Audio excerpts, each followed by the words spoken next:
কিয়ামতের আগে এমন কিছু নারী বের হবে সমাজের ভেতরে যারা পোশাক পরে উলঙ্গ থাকবে। বা ঢাকা গেছেন? ঢাকা ঢাকা বসুন্ধরার নাম শুনছেন? কথা বলো। যমুনা ফিউচার নাম শুনছো? এখানে গেলে আমার মনে হয় যে কিয়ামত বেশি দূরে আর বাকি নাই। রাত বাজে 9টা। রাত বাজে কয়টা? হোটেল থেকে নেমেছি যে ডিনার করব বলে, জাস্ট নামছি। আমার চোখ পড়ে আমি মানে আই ওয়াজ রিয়েলি শকড, অবাক করা কাণ্ড।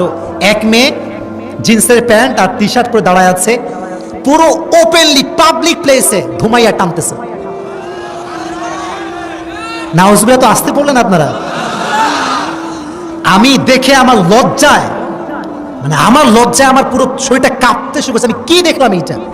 আর ওই মেয়েটা কোনো ভাবই আলাদা, বাপের ওই দাঁড়া থেকে বিয়ে টানতেছে, এমন একটা ভাব। এইরকম মেয়েদেরকে যারা জেনে বুঝে বিয়ে করবে তার জীবনটা জাহান্নাম হবে, আমি লিখে দিলাম।